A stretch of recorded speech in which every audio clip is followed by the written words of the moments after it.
Qual é a diferença de um medicamento para uma toxina? Há muitos anos atrás, Paracelso já cunhou a frase emblemática da farmácia e da medicina que diz o seguinte: a diferença entre um medicamento e uma toxina é só a dose. E realmente, dependendo da dose, um medicamento pode se tornar tóxico, ou pela própria molécula ativa dele, ou pela geração de uma quantidade sem controle, incontrolável, de metabólitos tóxicos pelo metabolismo hepático, enfim, e outros metabolismos diferentes no nosso organismo.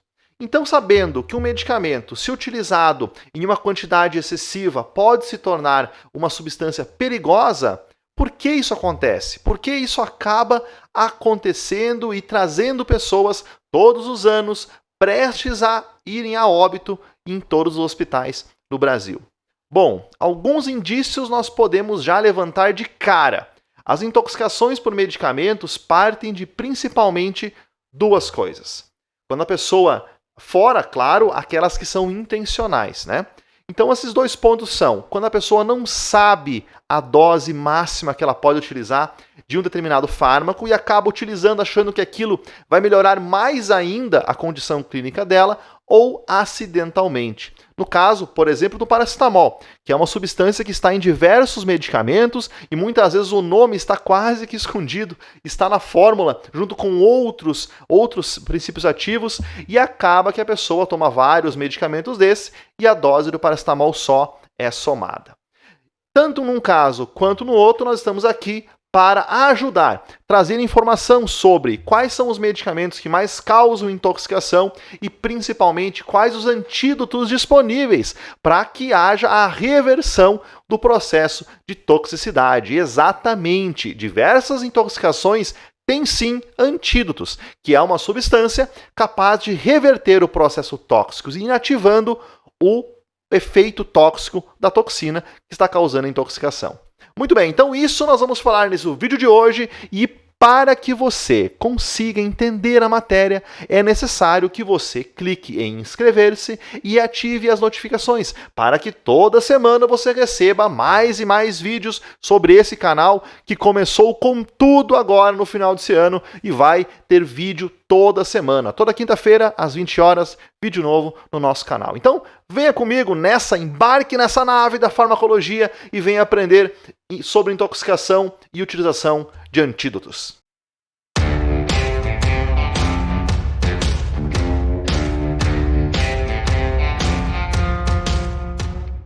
Bem, olha só os dados que eu trouxe para começar a falar sobre intoxicação. Vejam só. Entre os anos de 2010 e 2017 foram notificados quase 600 mil casos de intoxicação no Brasil. Isso são dados de uma pesquisa feita o ano passado que utilizou dados do Cinetox.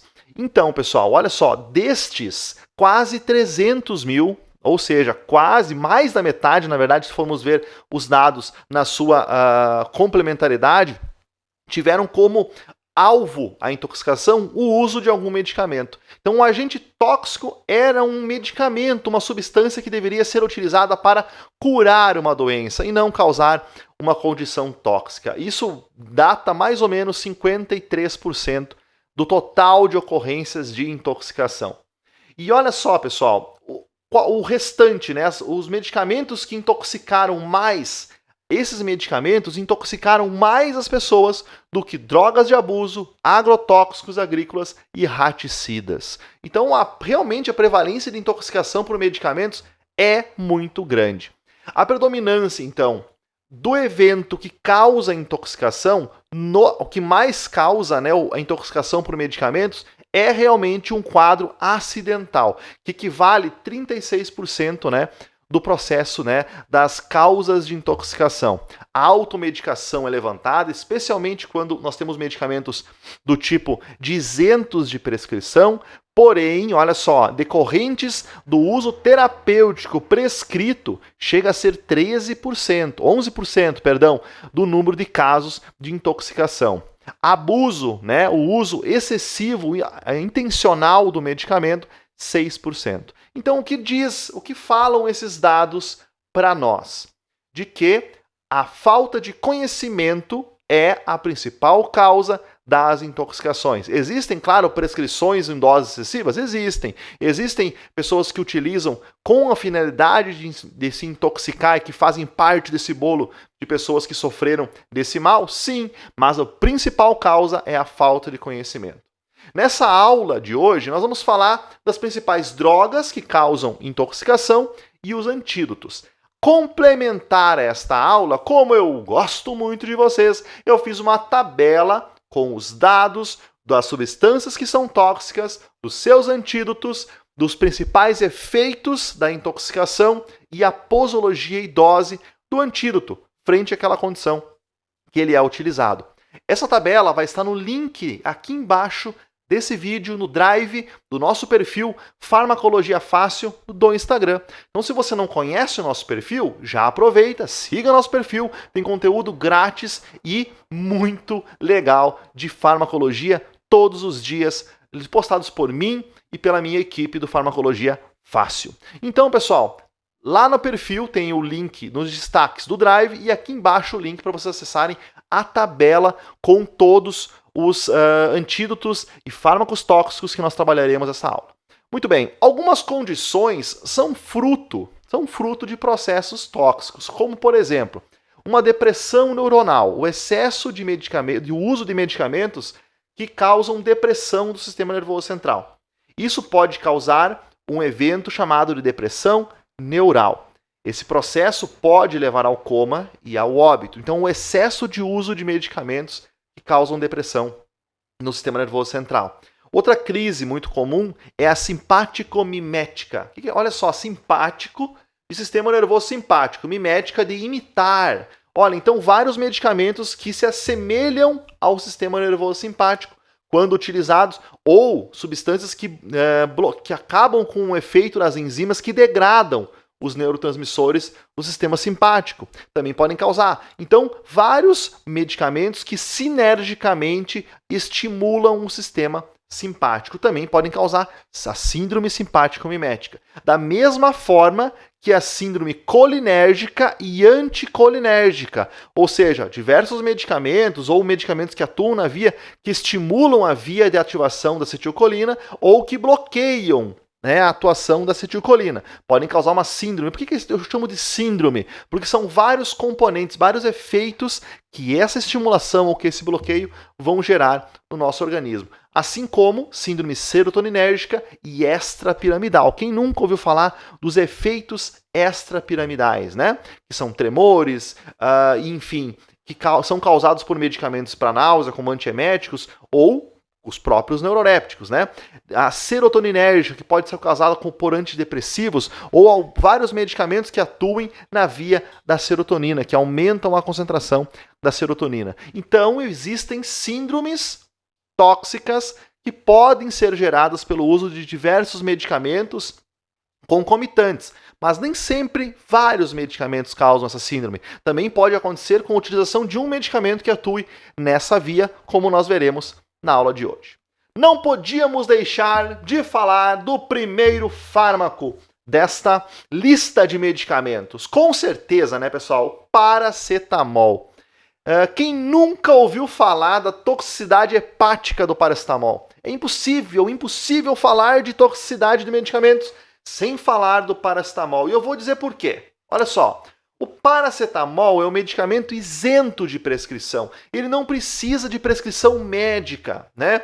Os farmacêuticos clínicos estão se capacitando agora, nessa época, nesses anos agora, 3, 4 anos atrás, nessa nova vertente de farmacêuticos clínicos, e que começam a entender a importância realmente da adesão e da utilização do medicamento de maneira correta, efetivamente, na farmácia, e começa a monitorar esse processo de utilização não só de medicamentos que precisam da receita médica, os medicamentos controlados da portaria 344 ou da portaria 20, né, RDC 20, dos antimicrobianos, mas também os medicamentos isentos. Então está vindo uma mega vertente de farmacêuticos clínicos que vai conseguir diminuir o processo de intoxicação por paracetamol, com certeza, ok? Mas ele ainda é a droga que mais causa intoxicação. Nos Estados Unidos, é a principal causa de hepatotoxicidade, internando-nos nas emergências do país. Então, olha só, a dose do paracetamol para se tornar tóxica gira em torno de 150 miligramas por quilo por dia. Isso representa mais ou menos 7, depende do tamanho do peso corporal da pessoa, né? De 7 a 10 gramas de paracetamol. Mas o comprimido é de 750 miligramas. 2 comprimidos já é 1,5 grama. Então é muito fácil, pessoal, a pessoa ingerir uma dose dessas se ela estiver tomando antigripais, tomando vários medicamentos que contenham paracetamol.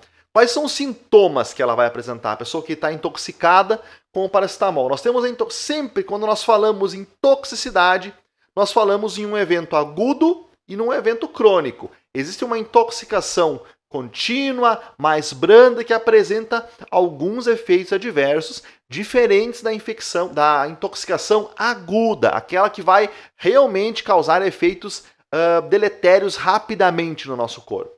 Então, o paracetamol pode apresentar desde problemas estomacais, como anorexia, náusea, vômito, dor abdominal, a intoxicação, né? Como também problemas do depósito do metabólito tóxico em órgãos-alvo, como o sistema renal, no pâncreas e no próprio fígado, causando necrose hepatocelular, insuficiência renal e pancreatite.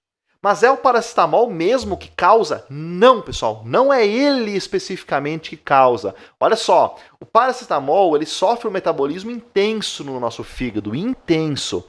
Um metabolismo de fase 2, de conjugação com ácido glicurônico, gerando um metabólito inativo e depois é eliminado. A sulfatação também gerando outro metabólito inativo e sendo eliminado, mas ele também sofre metabolismo hepático, que gera um metabólito tóxico, esse que vai causar todo o problema da toxicidade, chamado N-acetilbenzoquinona, ou NAPQI.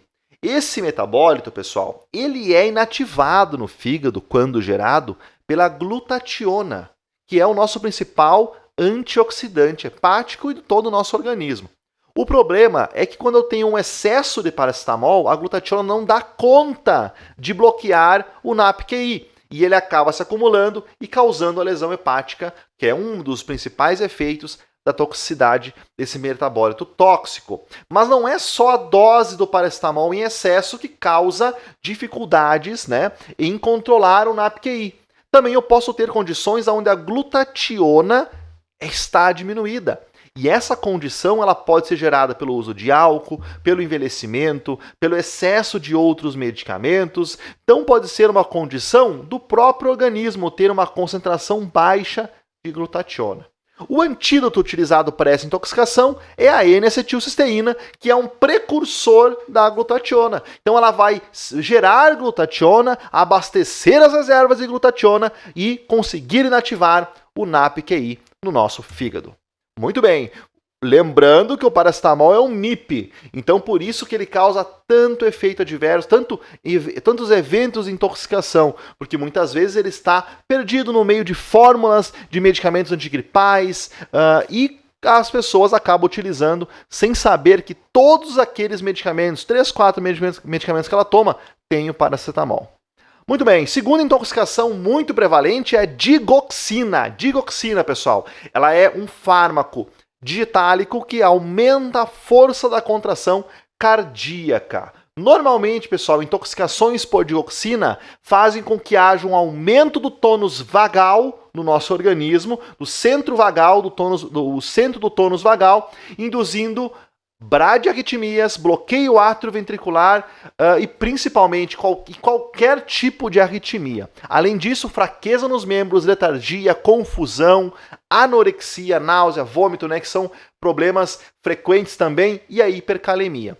Esse efeito, pessoal, dos digitálicos, da toxicidade dos digitálicos, estão diretamente ligado à concentração do potássio fora da célula do nosso miocárdio. Vamos olhar aqui então o efeito da digoxina. Olha só, ela bloqueia a bomba sódio-potássio ATPase, que é uma bomba que ela tem um objetivo: manter a concentração de sódio elevada fora da célula e a concentração de potássio elevada dentro da célula. Então ela troca o sódio pelo potássio, manda sódio para fora e coloca potássio para dentro. Esse é o objetivo da bomba sódio potássio TPase. Tá, professor, mas por que isso vai aumentar a força do batimento cardíaco?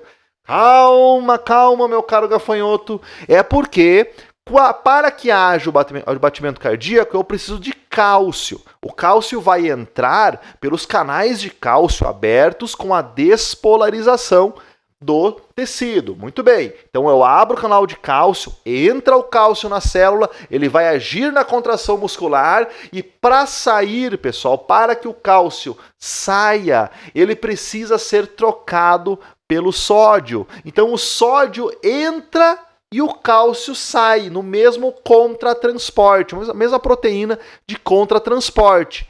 Como entra o sódio, ele precisa sair de algum jeito, e ele vai sair pela bomba sódio-potássio ATPase. Então eu preciso dela para tirar o sódio de dentro da célula, para que o sódio sempre possa entrar novamente em troca do cálcio para que o músculo relaxe. Se eu bloqueio a bomba sódio-potássio ATPase, eu acabo causando uma falha nesse processo. Aumento demais o cálcio e aumento a força cardíaca. Os digitáricos fazem isso. O problema, pessoal, é que eles não fazem isso em todas as nossas bombas sódio-potássio TPase. Muitas ainda funcionam, né? Com certeza, com a presença dos potássio, do sódio lá fora da célula. Então, se eu tenho anormalidades na dose da dioxina, que é um medicamento de faixa terapêutica estreita, ou seja, um aumento pequeno da dose, pode causar um efeito, uma repercussão muito forte no nosso organismo, eu também posso alterar o efeito dela mudando a concentração desses eletrólitos. Por exemplo, se eu retirar potássio do meu corpo, diminuir o potássio do meu corpo, as outras bombas sódio-potássio TPase vão diminuir sua função e eu posso ficar com um efeito semelhante a uma intoxicação por dioxina. Isso acontece quando eu utilizo diuréticos perdedores de potássio, como a furosemida e hidrocortiazida em menor potência. E quando eu aumento a concentração de potássio dentro da célula, com os diuréticos poupadores de potássio, como a espironolactona, por exemplo, eu faço o contrário, eu diminuo o efeito da dioxina. Sendo num caso onde eu tenho uma toxicidade forçada por um outro medicamento ou simplesmente uma dose excessiva da dioxina, eu tenho um antídoto. E esse antídoto é chamado de anticorpo antidioxina, que vai se ligar na dioxina e vai impedir que ela faça o efeito no nosso corpo. Todas as doses, pessoal, do anticorpo, do N-acetilcisteína que eu falei antes, né? E de todas as outras drogas estarão na tabela aqui embaixo na descrição que vocês terão acesso. Mas para que vocês tenham acesso, clique em inscrever-se e ative as notificações. Muito bem, outra intoxicação muito prevalente, mais no interior dos estados, enfim, mas que é muito prevalente no nosso Brasil, que é um país basicamente agrícola, é a intoxicação por organofosforados. Qual que é a base mais específica, né, dessa intoxicação? Bom, elas são substâncias chamadas de inibidores da acetilcolinesterase. Então elas bloqueiam uma enzima chamada de acetilcolinesterase, que tem como função fisiológica degradar a acetilcolina. Beleza. Então elas são a acetilcolinesterase é como se fosse um controle da acetilcolina. Ela vai impedir que a acetilcolina tenha um efeito muito forte no meu organismo. Beleza. Existem inibidores da acetilcolinesterase que são reversíveis e são utilizados em várias condições terapêuticas. Porém, os organofosforados presentes nos pesticidas, eles são inibidores da acetilcolinesterase irreversíveis. Cito aqui o malathion. Essas substâncias bloqueiam a acetilcolinesterase, impedem que a acetilcolina seja degradada e ela começa a aumentar a sua concentração na fenda sináptica. E o primeiro ponto que vai ser estimulado é a via do parasimpático, o estímulo parasimpático. Então a pessoa vai começar a apresentar fascículos musculares, fraqueza muscular, ronco, sibilho, hipóxia, bradicardia, hipotensão, pode gerar até convulsão, agitação. Mas o mais importante, pessoal, é nós entendermos que a acetilcolina não é apenas um neurotransmissor do parasimpático. Ela também atua nos gânglios, através dos gânglios pré-sinápticos do simpático também. Então, se ela está em excesso no parasimpático, ela pode, se for direcionada para tal, ter efeito também no sistema nervoso simpático, causando taquicardia e problemas de estimulação simpática. A droga padrão utilizada para intoxicação por organofosforados é a atropina, que é um antimuscarínico. Então ela vai lá e ela vai bloquear os receptores muscarínicos que estão causando os problemas abaixo. Show? Principalmente os problemas musculares, tá? As fasciculações musculares, dentre outras condições relacionadas ao receptor M3, que é o receptor muscarínico. Show? Uma vez que ela bloqueia o receptor muscarínico, a acetilcolina pode começar a atuar mais. Se ela não for degradada, se não tiver uma reversão do quadro de bloqueio da acetilcolinesterase, ela pode atuar no simpático e causar problemas cardiovasculares, até convulsões. Então, é muito indicado utilizar junto com o protocolo, né, de desintoxicação, não só a atropina, mas medicamentos como benzodiazepínicos, beta-bloqueadores, para evitar esse efeito da acetilcolina em outros sistemas. Além disso, tem que ser feita a descontaminação das roupas, né? Retirar todas as roupas, fazer uma lavagem da pele para que retire a substância tóxica que pode vir a ser de um pesticida mesmo, né? A pralidoxima é um inibidor, é um bloqueador do processo de inativação da acetilcolinesterase. Então ela vai atuar diretamente lá na enzima, liberando ela da substância tóxica. Então ela também é um medicamento que pode ser um antídoto, né, utilizado para a intoxicação por organofosforados. Na nossa tabela eu coloquei a dose, a posologia, tanto da atropina quanto da pralidoxima para intoxicações por organofosforados. Muito bem, assim como nós temos então intoxicações por medicamentos que aumentam o efeito da acetilcolina, nós também podemos ter intoxicações por medicamentos que bloqueiam a ação da acetilcolina. Então, olha só, trouxe aqui um exemplo que na pandemia agora está muito prevalente, que é a utilização de bloqueadores neuromusculares para pacientes que vão para intubação, para ventilação mecânica. Um deles é o rocurônio, né? Que é um dos medicamentos utilizados como bloqueadores neuromusculares que fazem esse efeito como um anticolinérgico. Olha só a figurinha como mostra. Ó. É preciso fazer, por exemplo, né, o relaxamento da musculatura para que haja uma intubação sem agressão ao tecido, né, tecido respiratório. Então é feito um relaxamento bloqueando a ação da acetilcolina. Então o relaxante muscular vai lá, vai ocupar o lugar da acetilcolina e vai impedir que ela haja no músculo fazendo contração. Só que isso tem que ser revertido até um certo ponto, para que evite um processo tóxico. Então o Sugamadex, ele é um sequestrador desse bloqueador neuromuscular. Ele vai envolver a molécula do relaxante muscular, que é o agente anticolinérgico, e impede que ele continue agindo no músculo. Assim como mostra a figura aqui, o bloqueador, o Sugamadex e o processo de encapsulamento do relaxante muscular para evitar com que ele cause um efeito tóxico. Então é muito comum, pessoal, no monitoramento de intubação no paciente, durante e pós-intubação, se monitorar o quanto a pessoa está utilizando e qual o efeito que está causando o relaxante muscular, para que, caso seja necessário, se faça o uso do Sugamadex.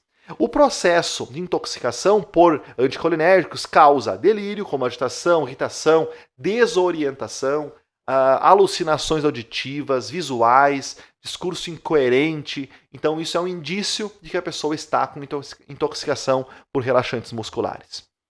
Outra toxicidade menos prevalente, porque já é mais conhecido esse medicamento, mas é uma intoxicação grave, é a intoxicação por salicilatos. E nós temos o ácido acetilsalicílico como a principal droga que pode causar essa intoxicação. Mas a ingesta, pessoal, tem que ser acima de 150 mg por quilo por dia. Então é uma dose alta de salicilatos. Porém, é uma intoxicação grave, show? E ela tem muito maior prevalência na intoxicação crônica, ou seja, pelo uso diário. E olha que o AS é utilizado mesmo pelo uso diário, é da forma diária, né? Como um medicamento para prevenção de um evento trombótico, por exemplo, né? Então essa intoxicação, ela vai começar a reduzir a respiração celular, porque o salicilato, ele separa as substâncias que fazem a fosforilação oxidativa, diminuindo a respiração celular. Ela estimula o centro respiratório, causando, num primeiro momento, pessoal, alcalose respiratória. A intoxicação de salicilatos causa alcalose respiratória, porque estimula a respiração. Logo em seguida, os salicilatos derivados, né, entram na célula e acabam causando uma toxicidade mitocondrial, gerando acidose metabólica. Então, uma coisa leva a outra. Tá? Isso pode gerar um quadro de febre, desidratação, cetose, problemas gastrointestinais, zumbido, né, e a hiperventilação, que é o principal ponto quando nós falamos em intoxicação por salicilatos.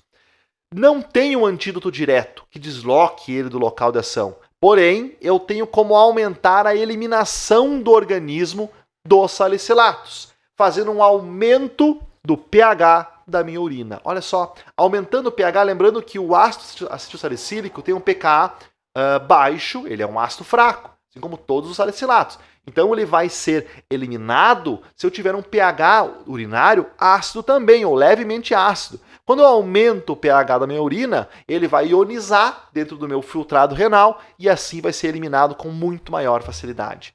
Então, muito maior redundantemente, né? Então, aumento do pH da urina com bicarbonato é uma das formas. Não é a única forma de fazer o aumento da urina, aumento do pH da urina, mas é uma das formas utilizadas. Muito bem, outras 3 intoxicações que eu cito para vocês aqui, ó. Síndrome serotoninérgica, né, pelo uso de antidepressivos em excesso, ou tramadol, que atua na via serotoninérgica junto com o antidepressivo. Pessoas que tomam, por exemplo, suplementos de triptofano e melatonina. Olha aí, ó, pessoal, nossa aula anterior, que era sobre melatonina, junto com o antidepressivo, podem gerar uma crise serotoninérgica. Qual que é o antídoto utilizado? Ciproheptadina, que é um inibidor, um antagonista da serotonina. Muito bem. Síndrome neuroléptica maligna, que é um quadro gravíssimo por intoxicação por neurolépticos, como aloperidol, clorpromazina, dentre outros, pessoal. É revertido pelo dantroleno, um relaxante muscular de uso hospitalar. Cianeto, né, presente em alguns alimentos, em alguns materiais, que pode ser, que é uma substância volatilizada e muito tóxica. Ela, por exemplo, causou a toxicidade da Boate Kiss, por exemplo, que era do evento da Boate Kiss aqui no Rio Grande do Sul, em Santa Maria, em outra boate nos Estados Unidos há uns anos atrás, também com incêndio, e que causa uma toxicidade gravíssima no nosso organismo, porque impede a utilização do oxigênio na geração de ATP. Esse é o problema do cianeto. E uma das formas de desintoxicar o organismo do cianeto é a hidroxicobalamina. Porque a hidroxicobalamina vai entrar em contato com o cianeto, vai liberar o radical hidroxi, capturar o cianeto e virar a cianocobalamina e ser eliminado. Então tem uma maneira de fazer então a desintoxicação do corpo, mas tem que ser muito rápido, logo em seguida da intoxicação, para que o corpo consiga novamente produzir ATP pelo uso do oxigênio. Muito bem. Antidepressivos tricíclicos. Há um tempo atrás eram muito mais utilizados em uso crônico. Hoje eles têm uma indicação off-label para dor neuropática, para enxaqueca, né? E voltam a ser utilizados. Mas antigamente, lá no ano 2000, por exemplo, era a principal causa de intoxicação, a intoxicação mais comum nos Estados Unidos. Olha só, em 2004 ocorreram 12 mil casos de intoxicação pelos antidepressivos tricíclicos. Quem são eles? Imipramina, amitriptilina, desipramina, doxepina, nortriptilina e clomipramina.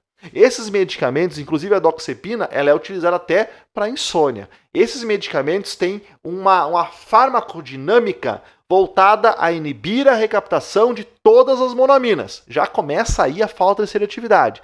Porém, eles também atuam em outros receptores, como colinérgicos, estaminérgicos, adrenérgicos e até receptores pós-sinápticos, serotoninérgicos e dopaminérgicos. Então eles têm, vamos dizer que são uma molécula bem promíscua, né? Vão atuar em vários receptores e por isso que causam tantos efeitos adversos.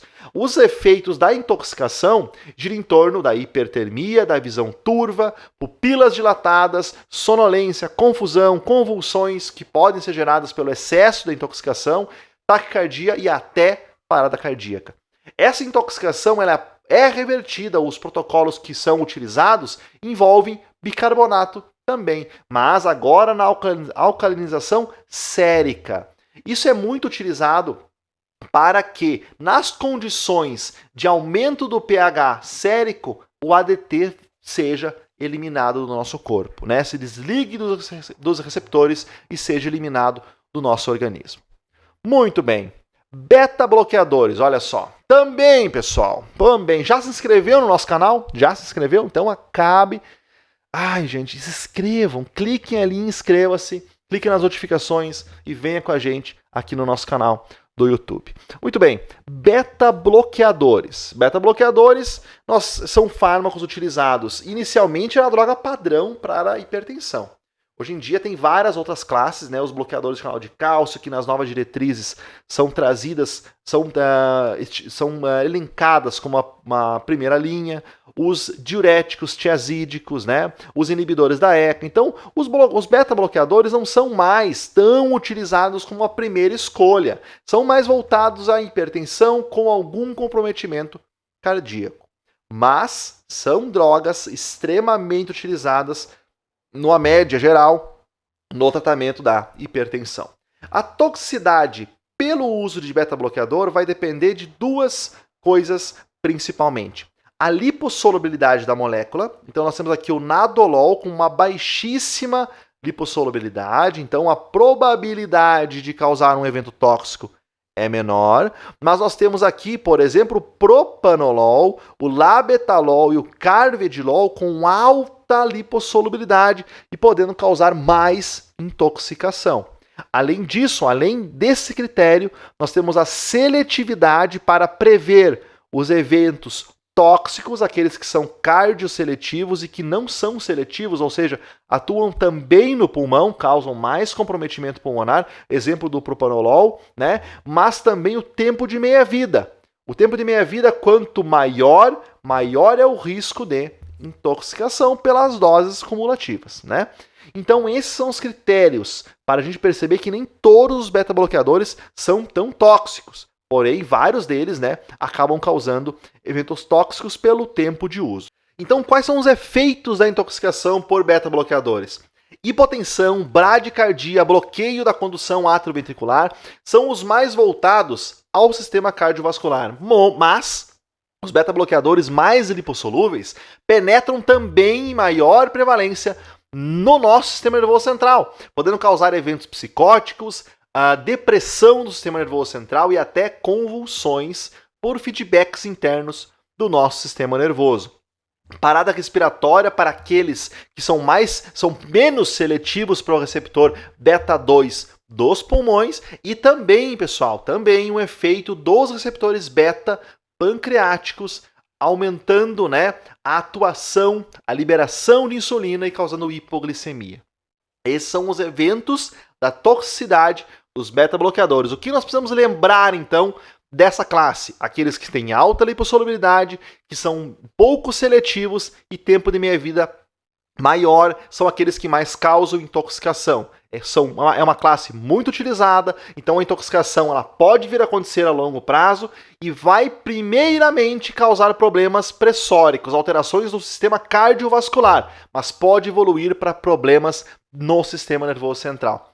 Como que é revertido um quadro de intoxicação? É muito diversificado, desde a ação da atropina, quando nós temos um broncoespasmo muito prevalente, como também com o cloreto de cálcio para reverter a atuação do relaxamento muscular em grande proporção, que causa os beta-bloqueadores, e o glucagon, que tem um papel inotrópico positivo e cronotrópico positivo, que é o contrário dos beta-bloqueadores no nosso coração. Então tem alguns protocolos que são utilizados para essa intoxicação. Todos eles estão na nossa lista, com a dose, com a forma de utilização. Não podíamos deixar de falar dos benzodiazepínicos, né, pessoal? Não tem como, né, pessoal? Essa classe de medicamentos que atua causando hipnose, sonolência, ansiólise, né? É uma classe que muitos acham que é a principal classe que causa intoxicação, mas que na verdade vocês viram que tem vários outros medicamentos, né, que têm maior prevalência nos quadros de intoxicação que os próprios benzodiazepínicos. Eu trouxe aqui um quadrinho mostrando a atuação do benzodiazepínico, né? Ele vai atuar no receptor beta-A, no GABA-A, fazendo então a potencialização da ação do GABA.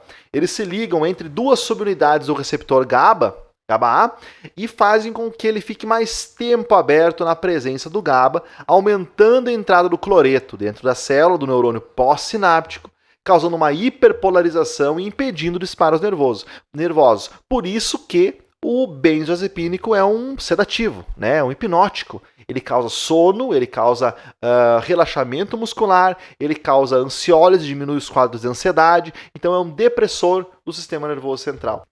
Ainda bem que nesse caso, diferente do propanolol que você vai fazer e dos beta-bloqueadores, que você faz o manejo da intoxicação com fármacos que atuam como o contrário do efeito do tóxico dos beta-bloqueadores, aqui nós temos um antagonista direto, que é o flumazenil. O flumazenil ele atua exatamente no sítio aonde atuam os benzodiazepínicos, bloqueando a ação deles no receptor GABA.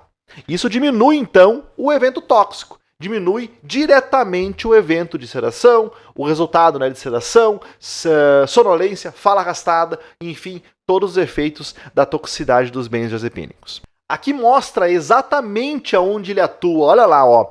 No receptor GABA-A, entre a subunidade gama e alfa, nós temos o local de ligação dos benzodiazepínicos. E é exatamente nessa subunidade, nesse intermeio das subunidades, que nós encontramos o local de atuação do flumazenil. Só que o efeito dele é o contrário, ele é o antídoto. Então ele bloqueia a ação dos benzodiazepínicos.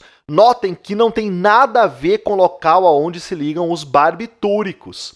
Então as intoxicações por barbitúricos, como o fenobarbital, não são revertidas pelo flumazenil. Eles normalmente vão ser eliminados do corpo pela utilização de bicarbonato na alcalinização da urina, muito parecido com o que acontece com o AS. Não tem um antídoto direto para os barbitúricos. O flumazenil é voltado à intoxicação por benzodiazepínicos. Outra intoxicação muito famosa, né, pessoal, é por opioides. Lá, na era Nixon, lá nos Estados Unidos, houve uma guerra contra as drogas, porque o narcotráfico tomou conta do país. Foi descoberto que fervendo a morfina se criava a heroína e a drogadição tomou conta do país. E milhões de dólares foram investidos para descobrir o mecanismo pelo qual agia a morfina, a heroína e também buscando descobrir um antídoto para aquele problema. E assim se descobriu a naloxona e a naltrexona. A naltrexona é voltada a terapias adjuvantes na depressão, na perda de peso. Hoje tem muitos artigos que falam da naltrexona. Inclusive, se vocês quiserem que eu fale especificamente da naltrexona, deixe nos comentários. Eu coloco aqui na próxima semana, coloco na nossa lista de temas e faço uma aula específica da naltrexona, se você quiser. Mas a naloxona é que mais é utilizada para reversão de quadros de intoxicação por opioides. Bom, quais são os sintomas da intoxicação por opioides? Euforia, sonolência, tem um efeito nos mastócitos, forçando a liberação de histamina e causando alergia, isso muito voltado à morfina, efeitos gastrointestinais, como náusea, vômito, né? E o efeito da naloxona é diretamente ligado ao receptor Mi. Ela bloqueia a atuação. Olha só como mostra a figura. Os opioides atuam no receptor no neurônio pré-sináptico, lá na pontinha, lá onde está acontecendo a lesão, diminuindo a transmissão do estímulo nervoso. Depois no neurônio, na última porção do neurônio pré-sináptico, na fenda, né, pré-sináptica na medula, atuando, diminuindo a entrada de cálcio e assim a liberação de neurotransmissores excitatórios. E no neurônio pós-sináptico também, diminuindo a função de estímulo nervoso. Então são 3 locais só na passagem da dor periférica até o sistema nervoso central. E é no receptor Mi, que aqui na figura está descrito como MOR, é que atua a naloxona. Ela é um antagonista de receptores opioides. Outras 3 intoxicações conhecidas. Olha só, hidralazina, que é um vasodilatador direto, é revertido a intoxicação por hidralazina com a utilização de piridoxina. Os beta-bloqueadores com o glucagon, que eu acabei de falar antes, e as sulfonilureias, com a atuação da octreotida. Bom, mas As sulfonilureias são medicamentos para diabetes? Sim. As sulfonilureias, por exemplo, né, como principal integrante, nós encontramos a glibenclamida. A glibenclamida, ela é um agonista do receptor SUR1, lá no pâncreas. Então ele vai atuar sobre o receptor SUR1, ele vai fazer com que haja um efeito semelhante à entrada de glicose. Quando eu tenho a entrada de glicose, ocorre uma despolarização de membrana, abre canal de cálcio que mobiliza as vesículas de insulina. Então o SUR1 faz a mesma coisa, uma despolarização de membrana, causando a entrada de cálcio e assim a mobilização de insulina. Mesmo que não tenha glicose, como eu disse, é semelhante ao efeito da entrada da glicose. Então ela pode, a sulfonilureia, do tipo da glibenclamida, pode causar um evento tóxico com facilidade, ou numa dose excessiva da glibenclamida, ou num jejum. Se a pessoa deixa de comer por muito tempo e ingere uma sulfonilureia, ela pode ter uma crise de hipoglicemia, porque acabam liberando insulina sem ter glicose no sangue, simples assim. O quadro de intoxicação por glibenclamida é tratado pela octreotida, um análogo da somatostatina. Olha só, a somatostatina é um hormônio que é produzido em vários locais no meu organismo, mas também é produzido no pâncreas e que ela inibe a liberação de insulina. Então ela vai diminuir a liberação de insulina, que é aumentada pelo efeito da sulfonilureia. Por isso que ela é considerada, a octreotida, um antídoto para intoxicação por glibenclamida. Mas lembrando que a octreotida, o análogo da somatostatina, não é utilizado só para isso, pessoal. Tem outras funções e é também utilizado como antídoto da glibenclamida. Na área da oncologia, nós trabalhamos diretamente com antídotos, né, pessoal? No protocolo quimioterápico, nós temos diversos antídotos estabelecidos, como, por exemplo, nos protocolos de ciclofosfamida e fosfamida, que são drogas que criam um radical tóxico. Olha só como mostra a figura. Eles são prodrogas que são ativadas e criam, no metabolismo hepático, um radical tóxico chamado de acroleína. E a acroleína acaba causando uma toxicidade urotelial extremamente forte. Isso pode causar até mortalidade, aumentar até a mortalidade do paciente. Utilizando junto no mesmo protocolo um antídoto para esse problema, se diminui a incidência. Olha só, diminui até 40% a incidência e 4% a mortalidade. Esse antídoto é chamado de mesna e ele sofre uma oxidação no plasma sanguíneo, gera um radical sulfidril que se liga na acroleína e acaba causando a detoxificação da substância tóxica. Então é um antídoto para a toxicidade da classe da ifosfamida e da ciclofosfamida. Outro protocolo quimioterápico que utiliza antídoto, né, é com as antraciclinas. As antraciclinas são antibióticos antitumorais, como a daunorubicina e a doxorubicina, que causam geração de radicais livres e, por isso, morte do tumor. Porém, em órgãos onde eu tenho intensa produção mitocondrial, produção de ATP mitocondrial, como, por exemplo, o nosso coração, elas vão também criar radicais livres intensos, né, em quantidade elevada nesse tecido. Então, as antraciclinas acabam causando cardiotoxicidade e miocardiopatias de 1 a 10% das pessoas que utilizam nos protocolos quimioterápicos essa classe. O antídoto para esse problema é o dexaroxane, um medicamento que faz uma quelação de ferro na mitocôndria, lá no ferro redox da mitocôndria, impedindo com que gere os radicais livres que as antraciclinas produzem. Então, impede o processo de criação de radicais livres, especialmente no nosso sistema cardíaco. Então, impedindo a toxicidade no coração. Outro antídoto muito conhecido na oncologia é o leucovorin, né? É utilizado o metotrexato, que também é um antirreumático, né? Especialmente utilizado na apresentação de comprimido, mas ele é utilizado como quimioterápico também, um dos primeiros quimioterápicos descobertos. O metotrexato interfere na síntese do folato. Então ele vai inibir as enzimas que produzem o folato, como mostra na figura, porém também vai diminuir, como ele bloqueia uma das vias de produção do folato, né? As reservas celulares de folato também acabam sendo utilizadas. E essas reservas são utilizadas para que haja manutenção das funções. Claro que é uma base nitrogenada que vai ser utilizada para a produção de DNA, para divisão celular. Então eu preciso dessas reservas de folato para que a célula funcione, continue funcionando. Especialmente células sadias, porque ele não vai selecionar diretamente as células, só as células tumorais. Então, quando é utilizado um protocolo de metotexato, é revertido, né, a toxicidade nas células sadias do corpo, dando leucovorin.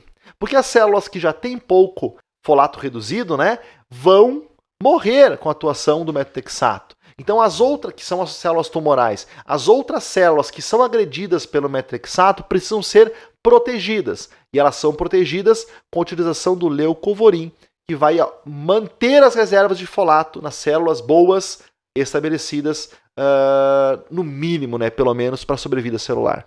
Então, resgata o processo de toxicidade que o metotexato causa nas células boas. Show? Então, leucovorin também é um medicamento de protocolo quimioterápico.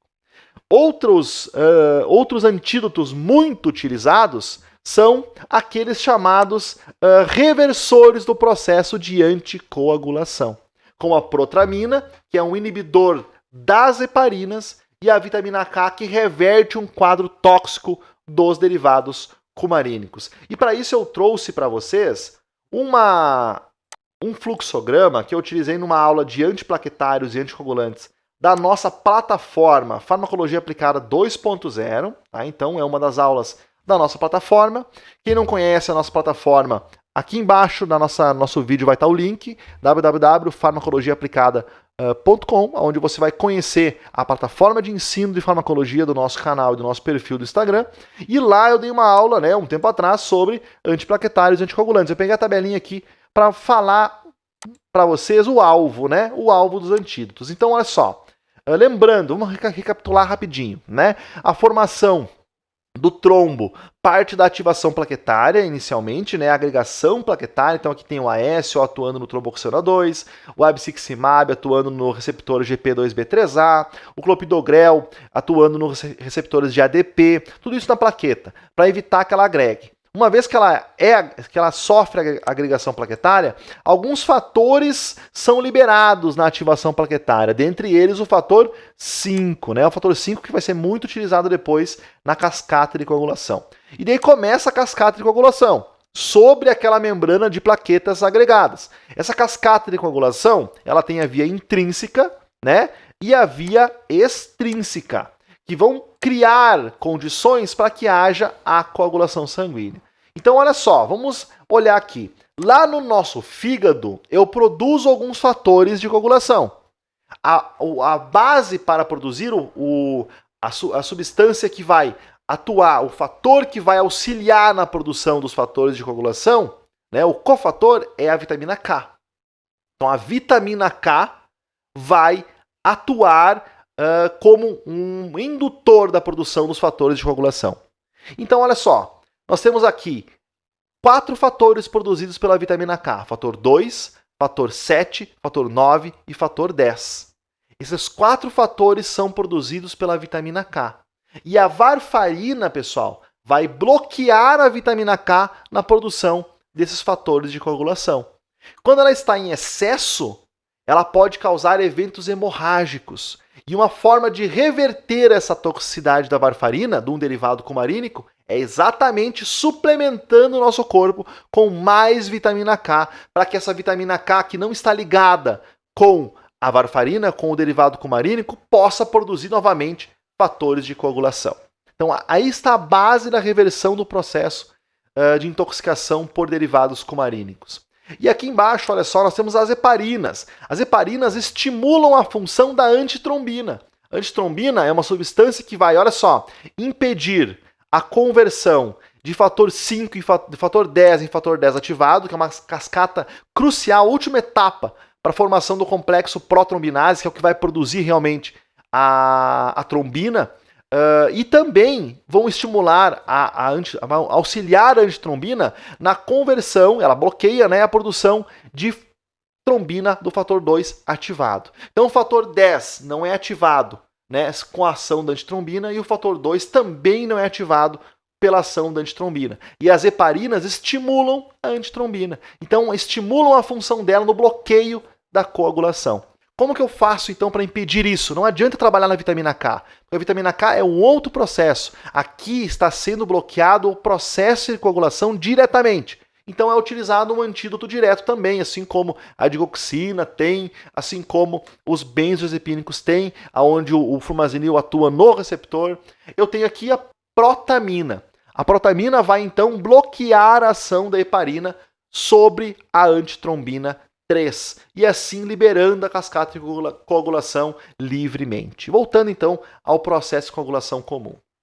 Show de bola, pessoal? Então, nessa aula, vamos recapitular. Na aula de hoje nós falamos um pouco da origem, da origem das intoxicações, nós falamos das principais intoxicações na prática clínica e os seus antídotos. E agora o que eu quero que vocês façam? Cliquem aqui embaixo do vídeo, na descrição do vídeo, e acessem a tabela onde eu mostro, onde eu descrevo para vocês o nome da toxina, o nome do medicamento que está sendo tóxico, o antídoto, a forma de utilização do antídoto e os efeitos que são fruto da intoxicação no nosso organismo. Então cliquem lá, acessem a tabela, leiam a tabela, deixem aqui nos comentários ideias para novos vídeos aqui do nosso perfil e já inscrevam-se no canal, acompanhem as nossas publicações, clique nas notificações e venha ser mais um seguidor do nosso canal Farmacologia Fácil. Até quinta que vem com uma aula onde eu vou falar sobre a diretriz 2020 de hipertensão arterial. Então vem comigo, pessoal, que vai estar fenomenal a aula da semana que vem. Tchau, tchau!